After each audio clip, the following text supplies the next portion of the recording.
Jail से ले आने वाला प्रभु यीशु मसीह के हरि पवित्र नाम में सब पवित्र लोगों को मसीह में देता हूँ। मसीह जीवन और मसीह सेवा ये प्रेम से भरपूर होकर करने वाला कार्य है ना। मतलब एक बार एक गुलामी बाजार में एक जवान लड़की को भेजने के लिए लेकर आया। अभी एक गुंडा मांस आदमी उसको लेने के लिए मतलब दाम में बहस होता। तब वहां पर एक प्रभु का एक दास वहां पहुंचा। उन्होंने देखा है कि ये गुंडा ले जाएगा तो इसका जिंदगी बर्बाद हो जाएगा। तो आकर के मालक बहस करके आखिर में वो गुंडा फेल हो गया और ये प्रभु दास ने उसको खरीदा। खरीदने के बाद में मालूम वो लड़की उसके पीछे चलने लगा। तो वो प्रभु दास ने बोला, तुझे मेरे पीछे आने के लिए मैंने तुझे नहीं खरीदा, तो आजाद होने के लिए खरीदा, तो आजाद होने के लिए खरीदा। तब वो लड़के बोलते हैं, नहीं प्रभु, आपने मुझको इतना बड़ा प्यार दे करके मुझे खरीदा है तो मैं जीवन भर आपकी सेवा करूं। मुझे इतना भयंकर विपत्ति से, इतना भयंकर गुलामी से आपने मुझे छुड़ाया, तो मैं अभी जीवन भर आपका सेवा करेगा। तो अभी वो लड़की कैसे सेवा करेगा? बहुत प्रेम से और कोई मजबूरी में नहीं, बड़े प्रेम से। क्यों? उसे भी कितना भारी बात है हमारे जीवन, है ना। मतलब हमारे विरोधी हमें कैसा प्रकार का गुलाम बना करके बर्बाद कर रहा था, लेकिन प्रभु ने हमें छुड़ाया। छुड़ाने के बाद में प्रभु बोलता है, अभी तो आजाद है, अभी तो जा सकता है, लेकिन तेरा इच्छा है तब अपन स्वयं बोलना है, नहीं प्रभु मैं कहाँ जाए, अनंत जीवन की बात है तेरे ही पास है, मैं तेरी सेवा करेगा। ऐसा वो सेवा एकदम प्रेम से भरा हुआ है। उस सेवा में कोई भी प्रकार वो सेवा को पीछे नहीं ले सकता, क्योंकि उनको इतना बड़ा प्रेम मिला है। मसीह जीवन प्रभु से प्रेम पाया हुआ जीवन है, और हम उस प्रेम में विवेश होकर के हर एक काम करना चाहिए। तो हमारे प्रभु यीशु मसीह हमारे लिए शारीरिक, मानसिक और आत्मिक तीनों दीदी का भयंकर क्लेश उठाया, है ना। हमारे लिए प्रभु ने जो क्लेश उठाया तीनों प्रकार का है ना। ये तीनों प्रकार प्रभु ने कैसा क्लेश उठाया ये जानेगा तो हमारा दिल प्रभु से कितना लग जाएगा, लिपट जाएगा, ये बात को हमें जानना चाहिए।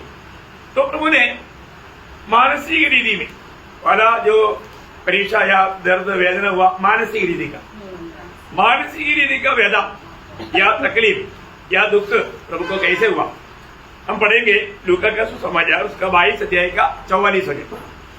लूका 22:44। अत्यंत संकट में व्याकुल होकर और भी हार्दिक वेदना से प्रार्थना करने लगा और उसका पसीना मानो लहू की बड़ी बड़ी बूंदों के समान भूमि पर गिर रहा था। देखिए ये कौन सा वेदा है? मानसिक वेदा। यीशु मसीह अभी भयंकर विधि में एक मानसिक वेदा में है, क्योंकि थोड़ी ही देर में उसके साथ ये सृष्टि बहुत भयंकर कार्य करने जा रहा है। बहुत बातें हैं, ये सारे बातों को सोच करके वो मानसिक रीति में बहुत व्याकुल होने लगा, वो व्यथा सहने लगा। कोई बात मरकुस 14 अध्याय उसका 33-34 वचन भी पढ़ना। मरकुस 14 अध्याय 33-34। हाँ अपने साथ ले गया और बहुत ही अधीर और व्याकुल होने लगा और उनसे कहा, मेरा मन बहुत उदास है। देखा, अभी प्रभु ने उनको एक गवाही दिया, मेरा मन बहुत उदास है। बोलेगा तो मैं बहुत मानसिक संघर्ष में है। ऐसा यहाँ पर बैठा हुआ हर एक लोग मार के ना, आपका संघर्ष प्रभु के सामने जो आया हुआ संघर्ष के सामने कुछ भी नहीं, कुछ भी नहीं है। अभी आप देखिए प्रभु उनको बोलता है मैं अभी बहुत बड़ा संघर्ष में। हाँ आगे, मेरा मन बहुत उदास है, यहाँ तक कि मैं मरने पर हूँ। हाँ देखा, मैं मरने पर हूँ। देखो जल्दी छोड़ दे, मैं मरने पर हूँ करेगा तो ये मानसिक अस्वस्थता यहाँ तक बढ़ गया, माना उस अस्वस्थता में वो मर भी सकता ना। आपको मालूम है ना, मानसिक वेदना में बहुत लोग मर जाता है इतना भारी लेवल में। तो मतलब हमको उसका सीमा समझने के लिए ऐसा लिखा है, उसका सीमा मतलब वो अवस्था में। परंतु प्रभु ऐसे नहीं मर सकता, वो बात अलग है। परंतु उस अवस्था का तकरीरी में मानसिक संघर्ष हुआ। अभी आपको मालूम है, अभी अपन जब साथ करता है कई लोग हमारे छोटी छोटी बातों में टाटा करके चला जाता, तो हमारे दिल में क्या होता, बहुत वेदना होता है। आप में कई लोगों ने वेदना अनुभव किया होगा, तो हम लोग बहुत भारी लेवल में अनुभव किया है ना। कभी नहीं सोचने वाला लोग भी कुछ भी कारण नहीं, परंतु कारण बनाता। शैतान उसका ऐसा काम करता है, मतलब जिसका भी दिल कठोर हो जाता है तो वो ऐसा कुछ बहाना बनाता। परंतु वो लोग जब जानता है तो हमारा मानसिक अवस्था क्या होता मैं आपको बताना चाहता हूँ, क्योंकि ये वेदना हम लोगों ने अनुभव किया मंडली जीवन में है। जो लोग मंडली छोड़कर गया, मैं आपको बोलता हूँ 2-2 दिन हमने भूख खाना नहीं खाया, हम इतना वेदना में घर में रोते रहा, किसी को दिखाने के लिए नहीं। इतना वेदना हुआ प्रिय, इतना वेदना हुआ। अभी आप देखिए यहाँ पर 3.5 साल अपने साथ चला हुआ 6 लोग, उनका अवस्था क्या हो गया। उसका मरकुस 14 देगा 50 होते, मरकुस 14 देगा 50 होते। चेले उसे छोड़कर भाग गए। हाँ देखा है, चेले भी सब भाग गया। प्रतिकूल में साथ देगा बोला हुआ चेला भी है। अभी संकट आएगा, संकट आएगा, तब पत्रोस जैसा मानव हमेशा जंप करके बोलने वाला एक स्वभाव पत्रोस का था। उन्होंने क्या बोला था उसका लूका 22 का 33। उसने उनसे कहा, हे प्रभु, मैं तेरे साथ बंदी हो जाने वरन मरने को भी तैयार हूँ। देखा प्रभु, हम जाने वाले, मैं नहीं जाएगा, सब लोग जाएगा तो भी मैं नहीं जाने वाला, मैं तेरे साथ तो मरने को तैयार है। देखा, मरने के लिए तैयार है करके बोला वो पाले भाग गया। देखा, कपड़ा भी छोड़ के भाग गया। कितना भयंकर बात है। कैसा मानसिक संघर्ष नहीं होगा। अब देखिए प्रिय, ना हमारे साथ चलने वाला कुछ ऐसा दुख संकट का समय में छोड़कर जाता है तो जरूर हमारा मानसिक अवस्था बहुत वेदनाजनक बन जाता। तो यीशु मसीह की मानसिक अवस्था मत्ती में ऐसे लिखा, मत्ती 26 अध्याय उसका 56 पढ़ना, मत्ती 26 अध्याय का 56। परंतु यह सब इसलिए हुआ है कि भविष्यवक्ता के वचन पूरे हो। हाँ देखा, ये सब क्यों हुआ, प्रभु का वचन पूरा होने के लिए हुआ।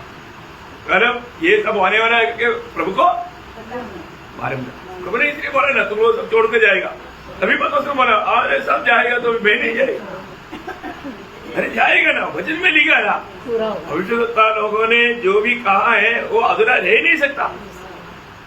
आप बोलेगा मैं रुकूंगा, मैंने भविष्यवक्ता ने कहा वो बात झूठा हो जाएगा, ये संभव नहीं। ये वचन का खूब ऐसा है, वचन में जो भी बात लिखा है किसके लिए बदलेगा नहीं। वचन में लिखा हुआ बात पूर्ण रीति में वो समय पर पूरा होगा, होते रहेगा, आगे आने वाला बात भी होगा, कोई शक नहीं प्रिय है ना। हम लोग सोचेगा अब ये कंप्यूटर युग में ये सब कैसे हो सकता है, होगा। वचन में जो लिखा वैसे ही होगा, ये आगे पीछे नहीं होगा। ये सारा सिस्टम फेल होने के लिए ज्यादा टाइम लगता है क्या, नहीं आया। एक सूर्य से एक तूफान आ गया तो ये जितना उपग्रह है ना शू बोल करके राख बनकर गिरेगा, फिर आपका कंप्यूटर सिस्टम कहाँ गया? अरे आप तो सादा का सादा बन जाएगा। प्रभु का वचन अभी भी आपका आज का सिचुएशन लेकर के आप कैलकुलेशन मत करना।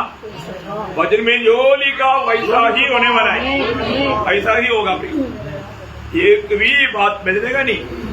इसलिए प्रभु का वचन को हमारे ना कितना जरूरी बात है।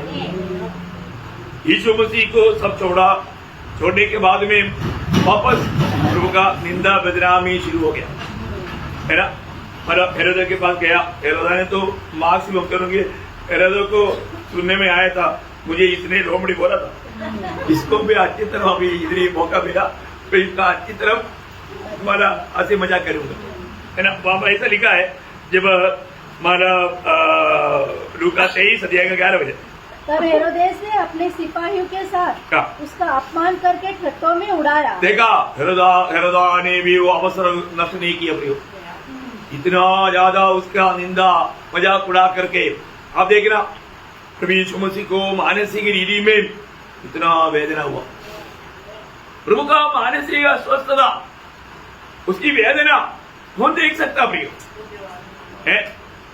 इतना ही नहीं, जब सूली पर पड़ा होने के समय में साथ में रहने वाला चोर भी, कोई अच्छा धर्मी लोग निंदा किया तो बात अलग है।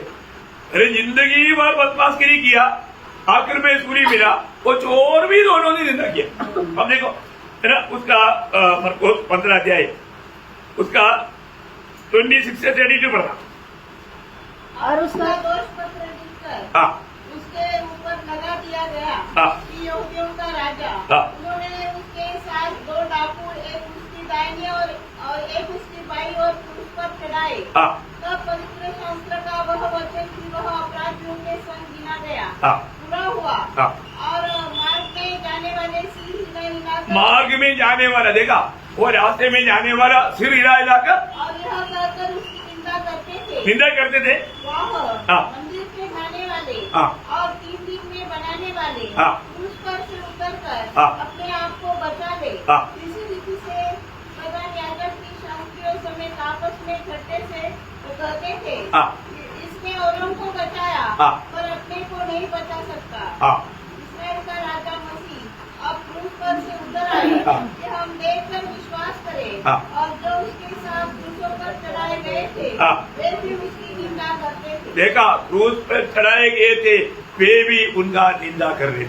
अब देखो आने जाने वाला सब निंदा कर रहा है, क्योंकि दोष पत्र ऊपर लिखा हुआ है। जो भी सूली पर चढ़ाया जाता उनका दोष पत्र ऊपर लिखाया जाता। अभी ये देख करके पढ़ करके लोग यीशु मसीह का निंदा कर रहा था। अभी आप देखो, एक तो वेदना में तड़प रहा है, उसके साथ साथ बातों में शब्दों में प्रभु यीशु मसीह का दिल तोड़ने वाले बात कहते थे, है ना। वही बात मत्ती की सुसमाचार 27 अध्याय उसका 38 से 44 भी पढ़ना।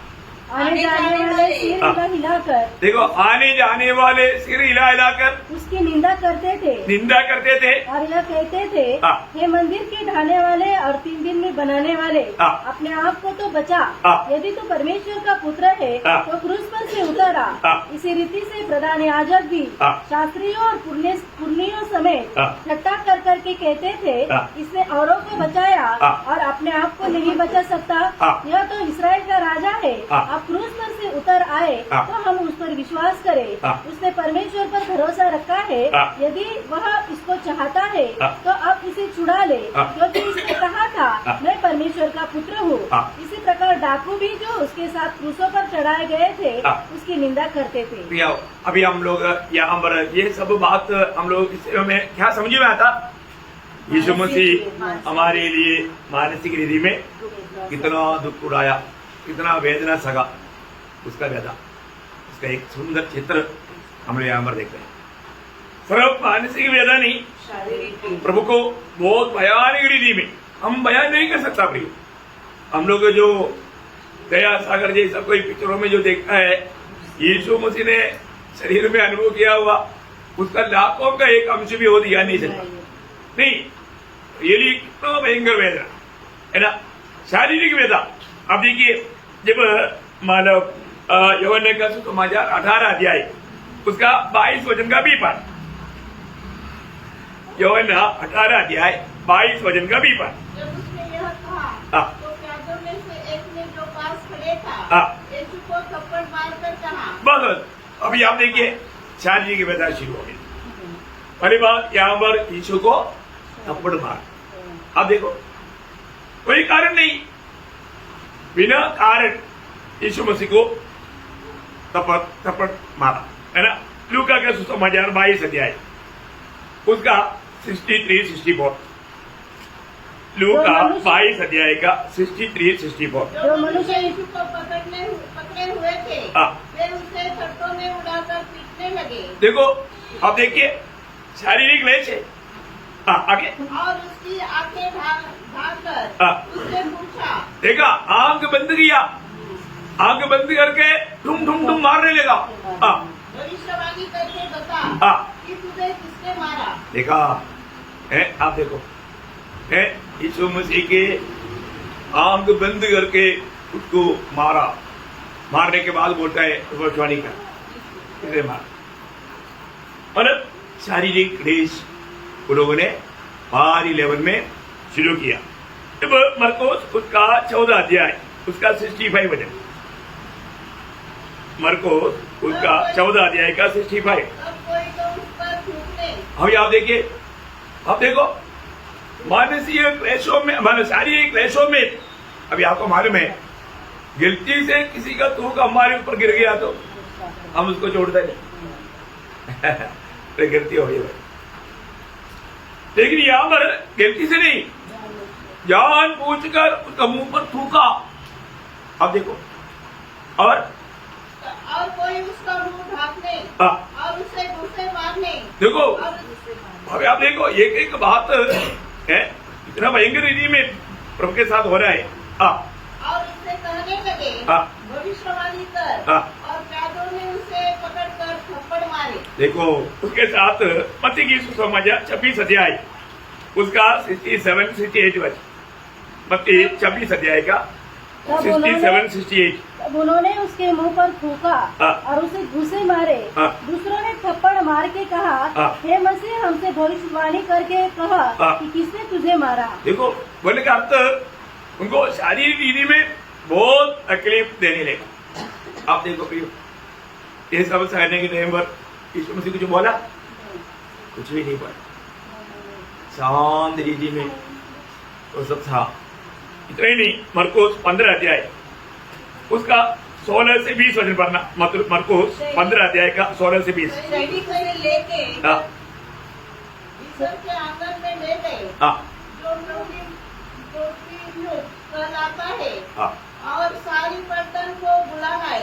तब उन्होंने उसे व्यंजनी वस्त्र पहनाया और कांटों का मुकुट बुनकर उसके सिर पर रखा और यह कहकर उसे नमस्कार करने लगे, हे यहूदियों के राजा नमस्कार।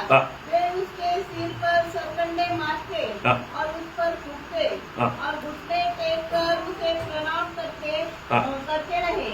जब वे उसका खर्चा कर चुके तो उस पर से व्यंजनी वस्त्र उतार कर उसी के कपड़े पहनाए और तब उसे क्रूस पर चढ़ाने के लिए बाहर ले गए। यो मतलब कैसा उसके उसका बीच में उसका 27 मतलब मत्ती 27 अध्याय उसका 26 से 31 वचन भी पढ़ना। इस पर उसने बरअब्बा को उसके लिए छोड़ दिया और यीशु को कोड़े लगाकर सौंप दिया। देखा यीशु को कोड़े लगा करके, अभी आपको मालूम है कितना कोड़े मारे उसका एक्चुअली कोई सीमा नहीं था। नॉर्मल रीति में 89 घोड़े से ऊपर नहीं मार सकता, और यीशु मसीह के ऊपर ऐसा कोई भी मतलब नियम नहीं था। वो लोग मारते गया मारते गया मारते गया, कोई गिनती नहीं किया। अब देखो भी है ना, एकदम प्रभु का वचन कितना सच्चे है। खेत की नाल जैसा उसको पूर्ण रूप में मनुष्य करके देख नहीं सकता, ऐसा पूरा शरीर छेदा गया ना, पूरा हड्डी दिखते, मांस पूरा मतलब निकाला गया। इतना भयंकर बात। आगे बढ़ना। तब हाकिम के सिपाही ने यीशु को किले में से जाकर सारी पलटन उसके चारों ओर इकट्ठी की और उसके कपड़े उतारकर उसे लाल रंग का धागा पहनाया और कांटों का मुकुट गूंथकर उसके सिर पर रखा और उसके दाहिने हाथ में सरकंडा दिया और उसके आगे घुटने टेक कर उसे थट्टों में उड़ाने लगे और कहा, हे यहूदियों की राजा नमस्कार, और उस पर थूका और वही सरकंडा लेकर उसे सिर पर मारने लगे। जब ये घटना कर चुके तो वह भागा उस पर से उससे उतारकर फिर उसी के कपड़े उसे पहनाए और क्रूस पर चढ़ाने के लिए ले चले। देखिए यहाँ पर भी हम देखते हैं कि प्रभु यीशु मसीह का पूरा शरीर कैसा हुआ है ना, उसके ऊपर वो कपड़ा पहना करके किसी को दिखेगा ही नहीं है, और मतलब उसको लेकर गया। अभी आपको मालूम है प्रभु यीशु मसीह कितना घंटा सूली पर पड़ा रहा है? 6 घंटा 6 घंटा। मतलब आप लोगों को इतना ही चाहिए हमेशा है, कितना घंटा? 6 घंटा। मतलब 9 बजे से सवेरे 9 बजे से दोपहर को 3 बजे तक 6 घंटा प्रभु यीशु मसीह सूली पर था।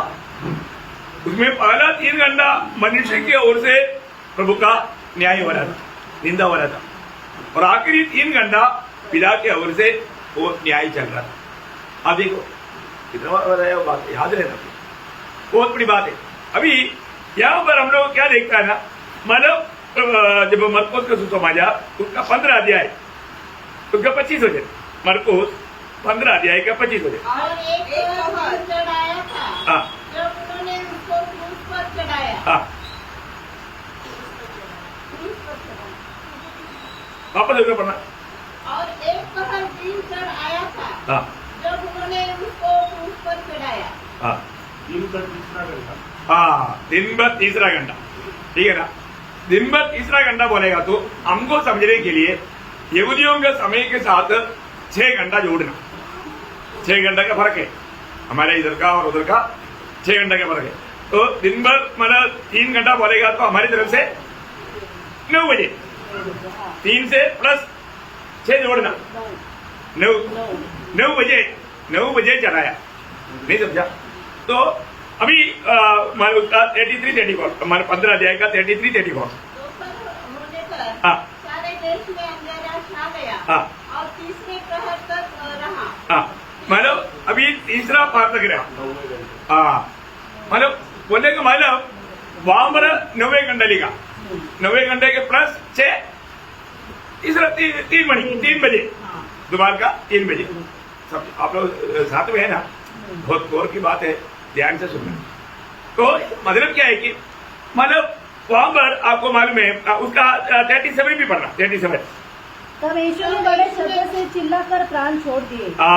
बड़े शब्द से चिल्लाकर प्राण छोड़ दिए। प्राण छोड़ दिए। आपको मालूम है यहूदियों को सुबह और दोपहर को 2 बार बेली होता था, 2 बार बेली होता था। यीशु मसीह की ये चढ़ाया जाना बराबर वो जो पहला समय में चढ़ाया गया और एंड टाइम में खत्म हो गया। टाइमिंग का देखो है ना, आप एक वचन पढ़ सकता है निर्गमन उसका 29 अध्याय का 38-39।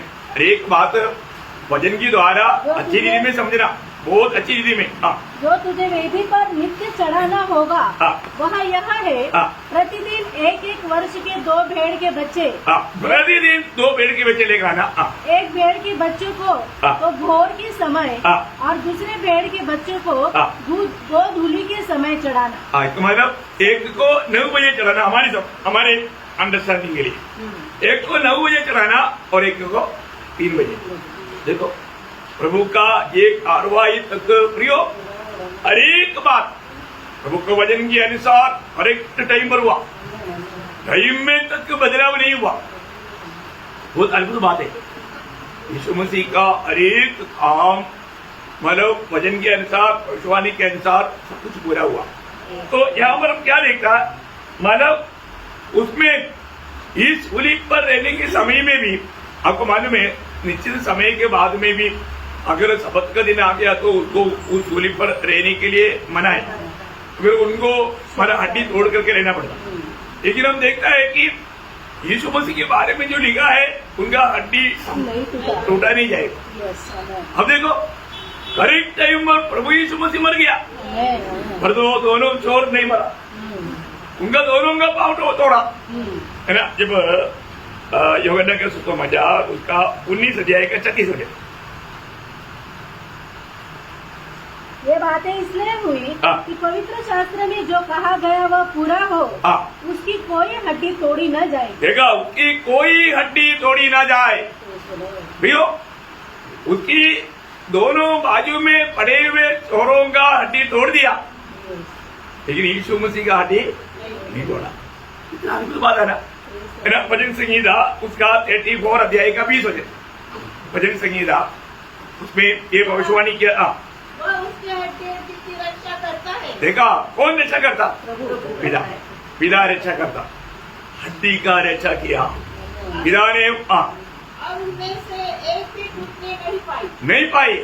देखो, नॉर्मल नीति में तोड़ा जाना चाहिए, लेकिन वचन में लिखा है नहीं तोड़ा जाएगा, क्योंकि गणना में लिखा है, गणना इस प्रकार की भेद चढ़ाने वाला वो जानवर का हड्डी नहीं तोड़ना, है ना। गणना उसका 9 अध्याय का 12 वचन। और उसमें से कुछ भी सवेरे तक न रख छोड़े, हाँ। न उसकी कोई हड्डी तोड़े। देखा, उसकी कोई हड्डी ना तोड़ना। ओ, हम देखिए प्रियो, प्रभु का अनेक वचन इतना अद्भुत प्रकार यीशु मसीह में पूरा हुआ है। आप देखो, और इतना ही नहीं, यीशु मसीह को उसका पंजा चला जाएगा। आप देखो वो तक कितना करेक्ट रूप में पूरा हुआ, क्योंकि भविष्य में यहूदी लोग उस छेद को देख करके विश्वास करने वाला है ना। वो हमारे बात लिखा है जब जकरिया 12 अध्याय का 10 वचन, तो कभी पाठ, जकरिया 12 अध्याय का 10 वचन कभी पाठ। और उसके तब वे मुझे ताकेंगे, हाँ। अर्थात जिसे उन्होंने बेटा है, हाँ। और उसके लिए ऐसे रोएंगे हाँ। जैसे एक लौते पुत्र के लिए रोते पीटते हैं। देखा, जिसने उसको जो भेजा था उसको देख करके रोएगा, मतलब जिसको भेजा, जिसको उसका पंजर भेजा गया था, है ना। जब यूहन्ना का सुसमाचार उसका 19 अध्याय उसका 34 वचन। परंतु सैनिकों में से एक ने बर्छे से उसका पंजर फेंका, हाँ। और उसमें से तुरंत लहू और पानी निकला। मतलब क्या है? उसका आखिरी बूंद लहू तक हमारे लिए, उस शरीर में अभी एक बूंद लहू भी नहीं है, क्योंकि संपूर्ण लहू बहाए जाने के बाद में पानी आता। यीशु मसीह ने हमारे लिए अपना सारा लहू बहाया। देखा, अपने लिए थोड़ा भी नहीं छोड़ा। इतना ही नहीं, उसका 37 वचन पढ़ा, यूहन्ना 19 का 37 स्थान पर हाँ। लिखा है, हाँ। जिसे उन्होंने भेजा है, जिसे उन्होंने भेजा है, उस पर वे दृष्टि करेंगे। देखा, मतलब वो जो जकरिया में अभी अपने 12 अध्याय के 10 वचन में जो पढ़ा था, वो बात यहाँ पर लिखा हुआ बात भी अभी इस वक्त में सूर्य पर पूरा होना था।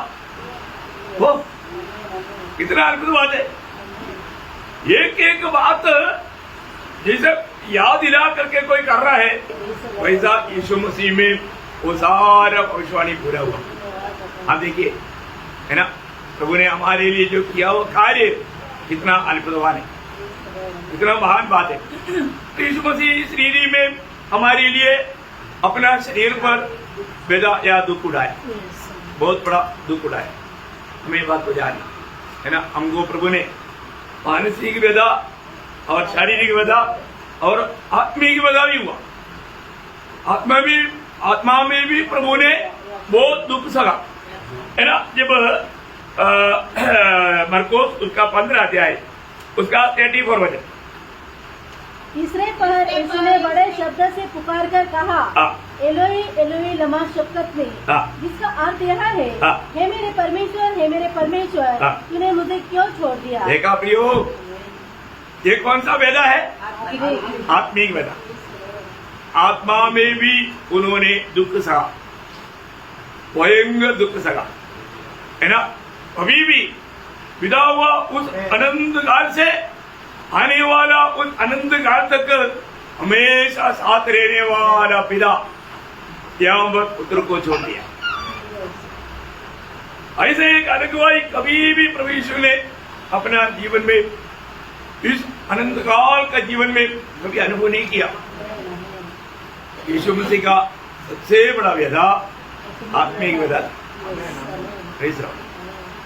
भयंकर बात है ना।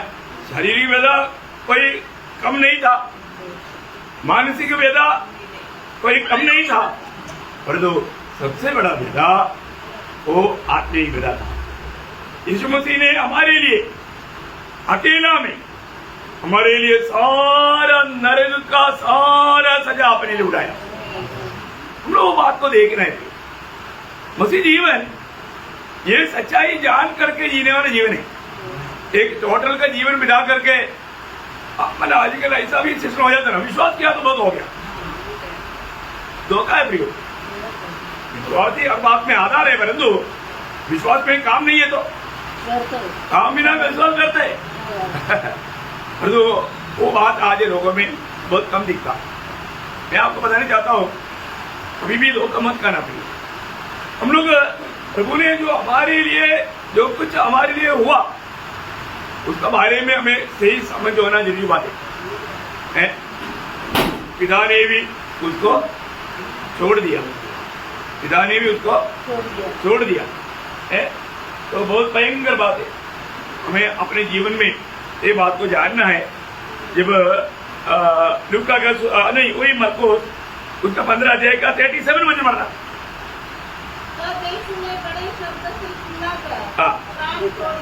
बड़े शब्द से चिल्लाकर प्राण छोड़ दिया। प्रियो, इतना भयंकर बात है ना।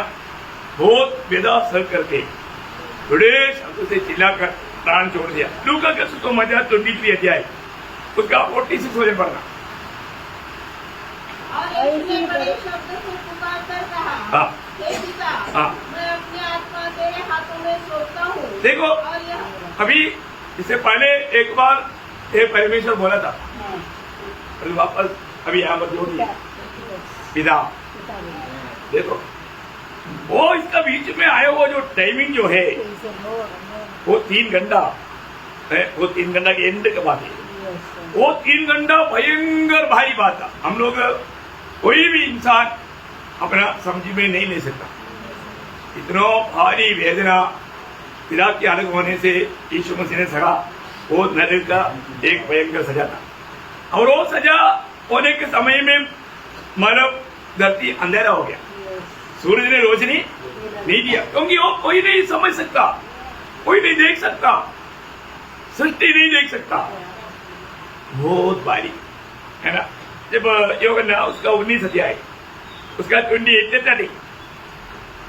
उसके बाद यीशु ने यह जानकर कि अब सब कुछ पूरा हो चुका, इसलिए कि पवित्र शास्त्र में जो कहा गया वह पूरा हो कहा, मैं प्यासा हूँ। वहाँ सिरके से भरा हुआ एक बर्तन रखा था, अतः उन्होंने सिरके में भिगोए हुए स्पर्श को जूते पर रखकर उसके मुंह से लगाया। जब यीशु ने वह सिरका लिया तो कहा, पूरा हुआ। देखा प्रियो, उस सूली पर भी पड़ा रहने के समय में एक एक बात पूरा होने के बाद देखो, अभी वेदना में लोग क्या नहीं भूलता है ना। यहाँ पर वो बात भी प्रभु ने नहीं भूला। इतना संयम में था। तो देखना, हम लोग थोड़ा कुछ मौसम ने भी थोड़ा गुस्सा आ गया तो जो नहीं बोलना चाहिए बोल दिया, इसलिए बड़ी आशीष को दिया। यीशु मसीह का जीवन ऐसे नहीं। इतनी वेदना का बीच में, आत्मिक वेदना के बीच में भी अपना कर्तव्य को पूरा किया। इतना बड़ी बात है ना। तो अभी पहले यीशु मसीह को ये क्रूस पर जो चढ़ाया, कहाँ पर चढ़ाया था? गोलगोथा। वो भी भूल जाएगा, गुजरा चले है ना। जब वही योगन्ना उसका 19 अध्याय का 17 बजे और वह अपना क्रूस उठाए हुए उस स्थान तक पकड़ गया जो खोपड़ी का स्थान कहलाता है, और इब्रानी में गुलगुता है। इब्रानी में गोलगोथा। वो नाम कैसे है मालूम? हाँ ये तो आज ही याद है। हाँ मतलब गोलियत का सिर वहां पर कवर किया था, इसलिए उसका नाम गोलगोदा है। एक बात एक चरित्र रहता है, हर एक बात होगा एक चरित्र रहता है, एक नाम दिया जाता ऐसा। अब ये गोलगोदा को पद गोलियत का सिर वहां पर कवर किया था, इसलिए उस जगह का नाम गोलगोदा है, गोलगोदा है। ओके, आप लोगों को समझ में आ गया। तो यहाँ पर प्रभु यीशु मसीह जब सूली लेकर गया करके हम लोग देखता है, लेकिन एक्चुअली यीशु मसीह सूली लेकर गया क्या? नहीं, सीमोन वो है?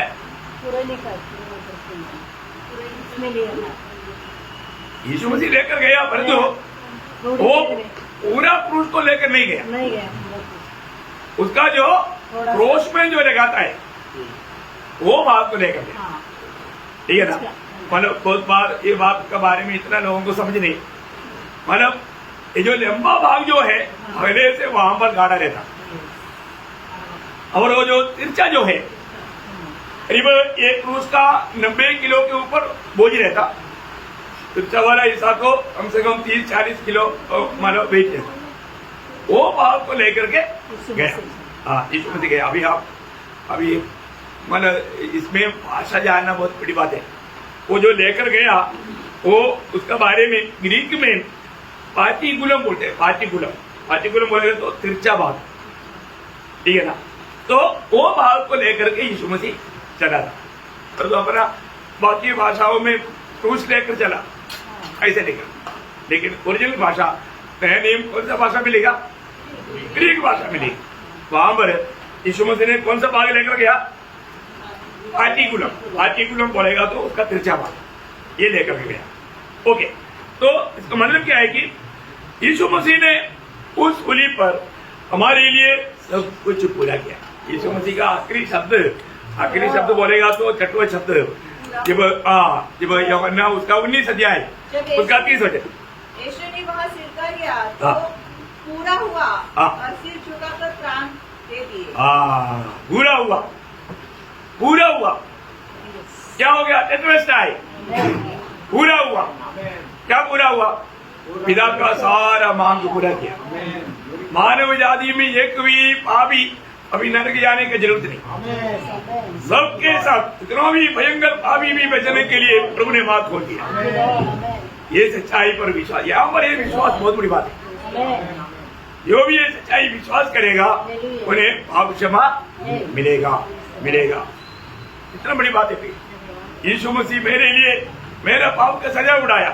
ये सच्चाई विश्वास करने वाला कोई भी कितना भी कठोर पापी भी क्यों ना हो, लेकिन लोगों को ये बात विश्वास करने नहीं देना, ये शैतान का तंत्र है, ये शैतान का तंत्र है। तो एक बात जानना, मृत्यु बोलेगा तो प्रभु से दूर होना है। आज लोग मृत्यु के दशा में रहता है, उनका जीवन कितना वेदनाजनक है। जिन्होंने अभी तक प्रभु यीशु को नहीं अपनाया, अब उनका चेहरा देखो, हमेशा बहुत उदास निराश रहता है। कई विश्वासी लोग भी ऐसे रहते हैं, वो बहुत अच्छा बात है। विश्वासी ये नहीं मालूम उदार नहीं हुआ होगा। एक विश्वासी उनका चेहरा कैसे होना चाहिए? चमकना चाहिए। एक विश्वासी होते हुए भी आपके चेहरे में चमक नहीं है तो आप विश्वासी नहीं बोल सकते। आपके जीवन में संकट होगा, प्रतिकूल होगा, कष्ट होगा, वेदना होगा, आप बीमार हो सकता है, लेकिन चेहरा चमकेगा। उधार का आनंद, उधार का शांति, उधार की आशा वो व्यक्ति में कार्य करते रहता। आज वो बात अपने में है कि नहीं, ये बात को परखना है। ये दुनिया में हम जब तक शरीर में है हमें कष्ट रहेगा, क्लेश रहेगा, है ना। और जो प्रभु से अलग हो गया तो मृत्यु की दशा में है। जब मृत्यु का शब्द मतलब जब मृत्यु कभी नहीं था उस समय में प्रभु ने एदन में बोला था, और तो वो मृत्यु शब्द क्या किया? मनुष्य को अलग कर दिया, है ना, अलग कर दिया। हमेशा के लिए अलग करेगा भविष्य में। प्रकाशित वाक्य 20 अध्याय उसका 14-15 वचन। मृत्यु और अधोलोक आपके दिन में डाले गए, यह आपकी देर दूसरी मृत्यु है, और जिस किसी का लिखा हुआ न मिला, हाँ। वह आपके दिल में डाला गया। प्रियो रखना, जिन किसी का भी नाम जीवन का किताब में लिखा हुआ नहीं मिलेगा, वो आपके दिल उस में आग के जेल में डालेगा। आग के जेल में बोलेगा तो ये दूसरा मूर्ति बोलता है, बोलेगा तो हमेशा के लिए अलग, फिर कभी बचेगा नहीं है। इसी कारण वो प्रभु के साथ नाता जोड़ना असंभव है। आप देखिए इतना भारी बात है, क्योंकि पाप ये घर का बात नहीं। हमारा परमेश्वर का खूबी कोई एकमात्र परमेश्वर पवित्र है। जब प्रकाश सभा के 15 अध्याय का 3 की आखिरी में शायद लिखा या 4, आप देखना प्रकटीकरण उसका 15 अध्याय का 3 का आखिरी में नहीं तो 4 में, तू ही एकमात्र पवित्र परमेश्वर। क्योंकि केवल तू ही पवित्र। हाँ कौन सा? 4 में वापस पढ़ना। कारण तूच मात्र पवित्र आहे। हाँ तू ही एकमात्र परमेश्वर, पवित्र परमेश्वर है। ये पवित्र परमेश्वर का खूबी क्या है ना, वो भाव नहीं देख सकता, भाव नहीं देख सकता, है ना, भाव नहीं देख सकता। हबक्कुक में लिखा, हबक्कुक उसका 12 अध्याय उसका 13 वचन, हबक्कुक 12 अध्याय का 13 वचन। तुझे डोळे इतके पवित्र आहेत हाँ। की दुष्टता तुझ्याने पावत नाही। हाँ देखा है, वो भाव देख ही नहीं सकता प्रियो। अब देखिए, इसलिए अपना प्रिय पुत्र को भी पिता ने हमारे लिए छोड़ दिया। क्यों? क्योंकि पुत्र ने हमको बचाने के लिए हमारे सबका पाप अपने ऊपर ले लिया, अपने ऊपर ला दिया। अब देखो वो जो 3 घंटा पिता पुत्र के साथ दूर होने का कारण, यीशु मसीह ने हमारा पूरा आगामी पीढ़ी का, अभी भी जो जन्म नहीं हुआ उनका भी पाप, वो भी कितना पाप करेगा प्रभु को मालूम। मारे बना। एक बात मैं आपको बताना चाहता हूँ प्रियो, यहाँ पर बैठा हुआ हम लोग सब ये दुनिया में कितना साल कितना दिन जिएगा प्रभु को मालूम, पहले से लिख रखा है। आप कितना कसरत करो, आप 1 घंटा भी ज्यादा नहीं जी सकता। प्रभु ने हमारा जन्म होने से पहले हमारा आयु लिख कर रखा है, और वो आयु दुश्मन सोचे तो भी वो आयु कट नहीं सकता। प्रभु उसको पूरा होने दे, वो तो प्रभु के हाथ में है, उसको कोई नहीं बिगाड़ सकता। इसलिए ना हम लोग ये सच्चाई का ज्ञान देकर के जीवन बिताना कितना अच्छी बात है। यीशु मसीह ने हमारा सबका पाप अपने ऊपर लिया। क्यों लिया? हमें धर्मी बनाने के लिए। वो एक बड़ी बात है ना। दूसरा कुरिन्थी 5 अध्याय का 21 वचन आपको लोग को मालूम है। जो पाप से अज्ञात था उसी को हमारे लिए पाप ठहराया हाँ। कि हम उसमें होकर परमेश्वर की धार्मिकता बन जाए। योग हम प्रभु की दृष्टि में धर्मी बनने के लिए यीशु मसीह हमारे लिए पाप ठहरा। ये काम पिता ने किया, तो पवित्रता के द्वारा कहा हुआ शब्द पूरा हुआ। यशायाह 53 का 6, यशायाह 53 का 6। हम तो सबके सब भेड़ों के समान भटक गए थे, हाँ। हमें से हर एक ने अपना अपना मार्ग लिया, हाँ। और यहोवा ने हम सबों के अधर्म का बोझ हाँ। उसी पर लाद दिया। देखा, उसी पर ला दिया।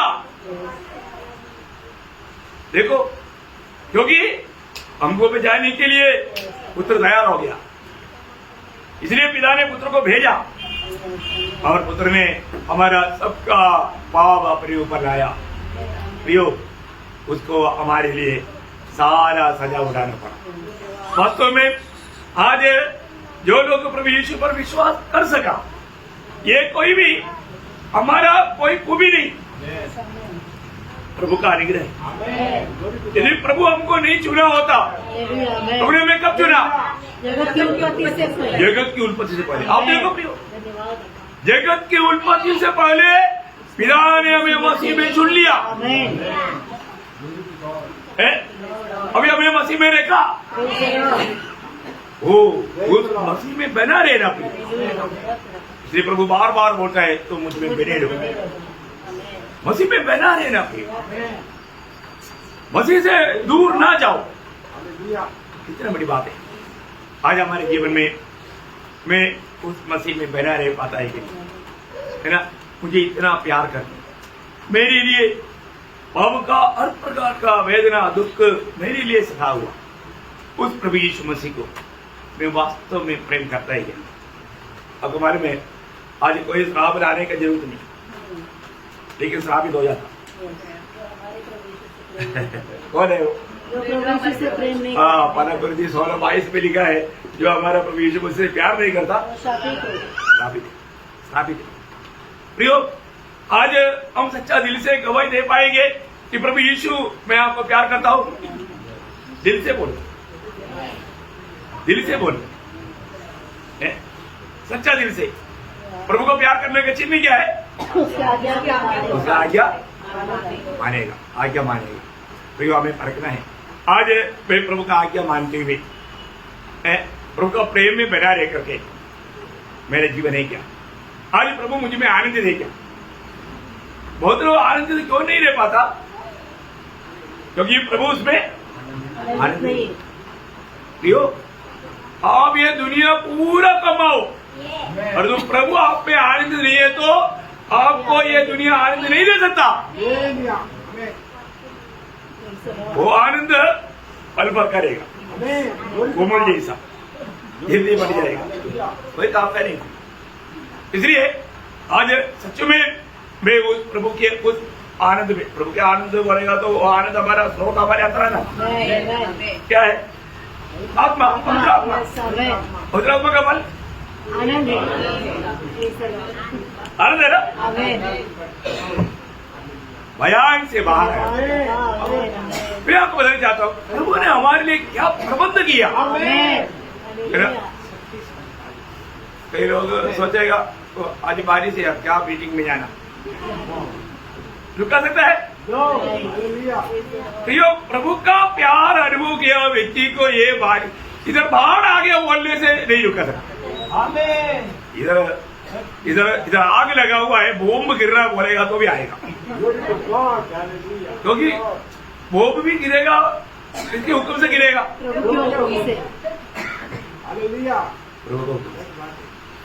इतना विश्वास नहीं इतना विश्वास हमको नहीं। जैसे अभी थोड़ी देर पहले प्रभुदास ने बोला ना, योग खड़ा नहीं हो सकता क्योंकि पाँव के नीचे भी फोड़ है, असुखी नहीं बैठना है, एक फोड़ आएगा तो मान बनेगा, और बैठ भी नहीं सकता क्योंकि पूरा कुंडी में फोड़ है। कहाँ बैठ, कैसे बैठेगा? लेट भी नहीं सकता, पूरे शरीर में काम है। इसका मतलब उनका अवस्था क्या रहेगा? वो सोचा होगा प्रभु जल्दी मुझको छुट्टी कर दे। प्रियो, इतना बड़ा प्रतिकूल में भी योग बोलता है, मैं प्रभु मुझे परखेगा तो मैं सोने की रही।